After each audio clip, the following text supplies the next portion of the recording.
Hello everybody, and welcome back to a brand new market analysis for the last few days of June. A lot has happened in the last week and a half. We had the new death update, which actually had a very unintended effect on quite a few different items and the economy as a whole. So I'm going to be talking a bit about the death update and the economy. On top of that, it seems like in general, things are finally starting to crash a bit after a giant run-up. Pretty much since March, everyone being in lockdown, everyone at home, prices in general have been going up for most PVM gear, and that seems like it could be coming to an end now or very soon. On top of that, over the last couple of weeks, there has been a lot of discussion internally with the JGX team about certain items, and because of even just discussions, those items have gone kind of ballistic. As always, I'll be going over anything else related to the old screw and skip economy in the last couple of weeks, or anything else I think is noteworthy and worth mentioning. If you guys do enjoy these market recaps, I would really appreciate it if you took the time to subscribe to my channel. It helps out a lot, and turn on the notification bell if you are feeling very kind. Anyway guys, let's get started.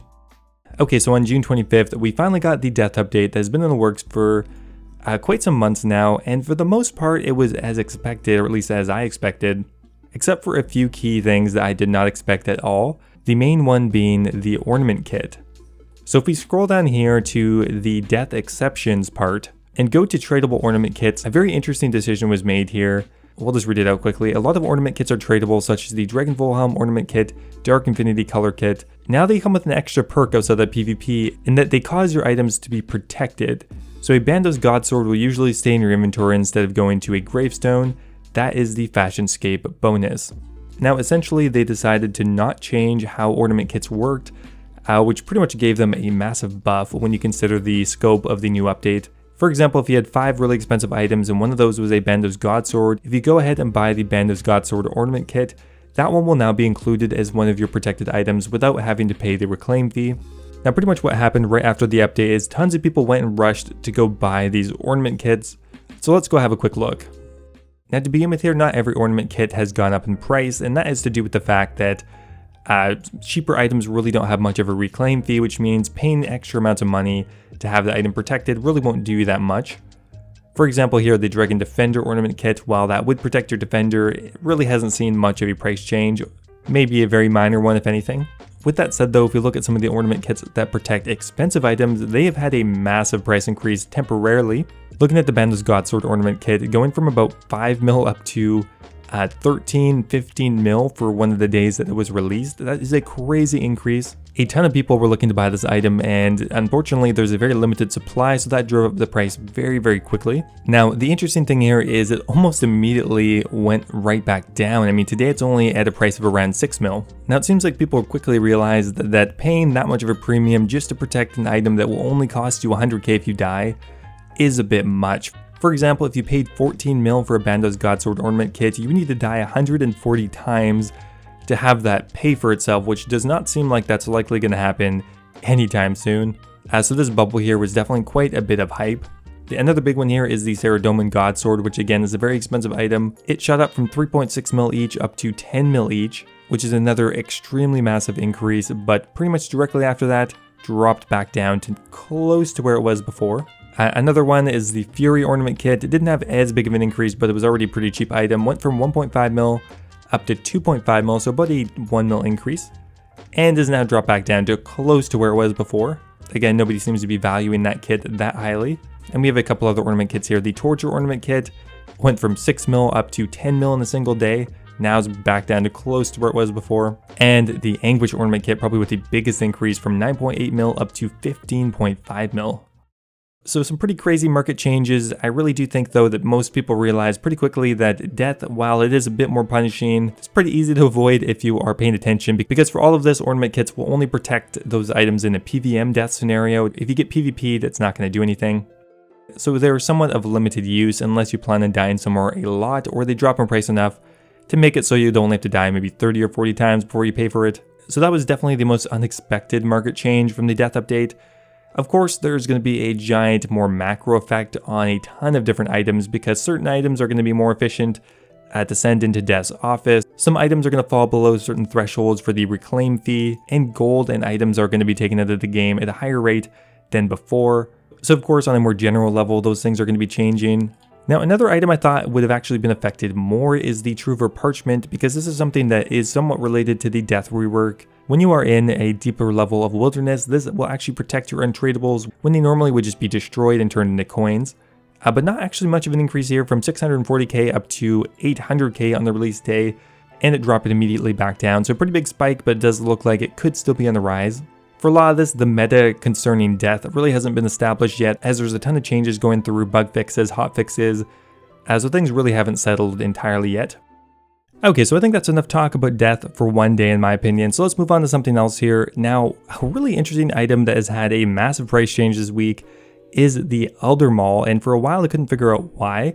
There was no update that came through changing the Elder Maul. The only thing that really happened was a discussion concerning a potential update, mainly by Mod Ash. How does your opinion of the Elder Maul change after comparing its price, 9.5 mil, with that of the Inquisitor's Mace, which is nearly 800 mil? Does it suggest that anything needs to be updating in terms of the Elder Maul, perhaps making it a 5-tick weapon speed?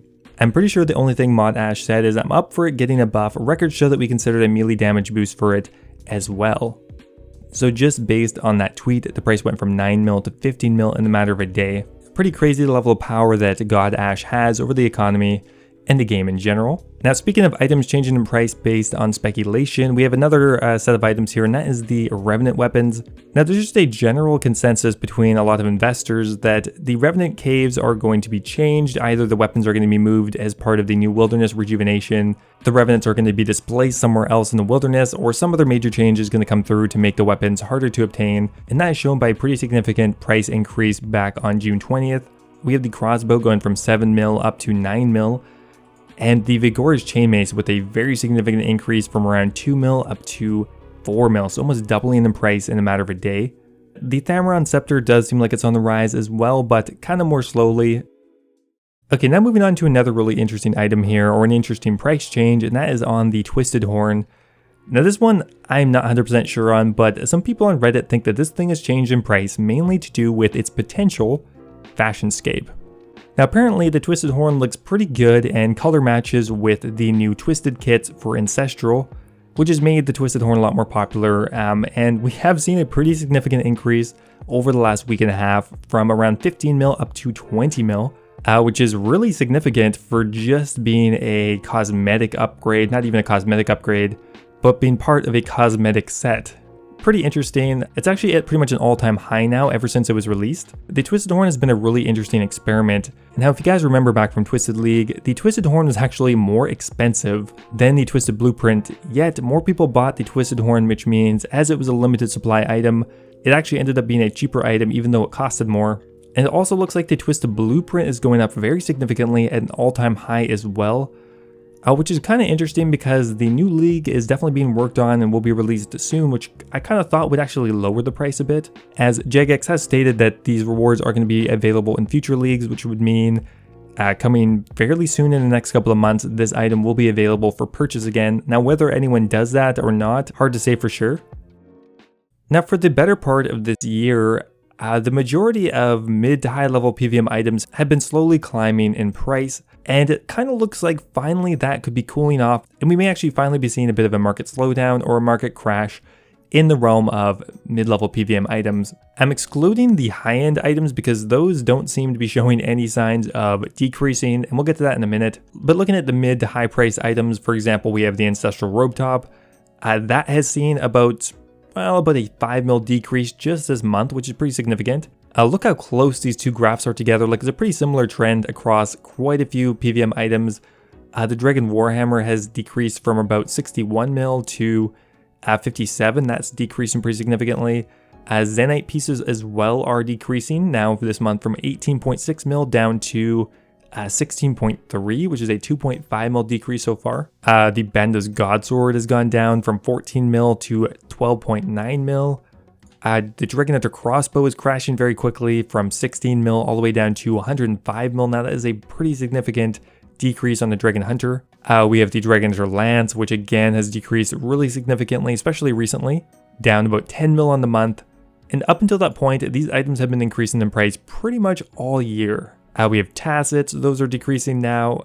The list kind of goes on, but you get the idea. Those type of items in general, just over the last couple of weeks, the last month, have started to dip finally. My initial prediction was that items would continue to be steady, maybe rise up a bit more during the summer, but it would eventually crash in September. Based on the last month, it does seem like things are actually slowing down pretty much now at the beginning of the summer. So are we going to be seeing a potential market crash in the majority of PVM items? It looks pretty likely. Does that mean you should sell off all of your PVM items? No, I wouldn't really recommend it. Yes, the item's value may crash, but in the end, those items are going to provide you more value just in having them than a bit of extra cash will. Now, one really interesting and notable exception are the hyper expensive items in old school RuneScape. I'm talking about stuff like Elysian Spirit Shields, Twisted Bows, the Inquisitor's Mace, stuff like that. Those items are still increasing and show no signs of slowing down too much. Like for example, the Elysian over the last couple of months have increased almost 100 mil. It's getting close to a bill, which I can't even remember the last time an Elysian was over a bill. It must be years at this point. We have the Twisted Bow, which has plateaued a bit just in the last month, but overall, again, just that item is going up 200 mil over the last couple of months. The Inquisitor's Mace, which I talked a bit about last time, just recently took a nosedive, so this one is a bit too unpredictable to kind of really show a trend. We have the Scythe, which again, may be showing a bit of a sign of decreasing just this last week, but overall is showing a really strong increase. And that just seems to be the case across most of the endgame high tier items. So every week I like to pose a bit of a question. What do you guys think about this? Why do you guys think that many of the highly expensive endgame items are actually still increasing even though most of the other PVM items are crashing? Let me know with a comment down below. Anyway guys, that is going to be it for today's video. I really hope you enjoyed. If you did, I always appreciate it if you leave the video a like, and I will see you in the next market recap.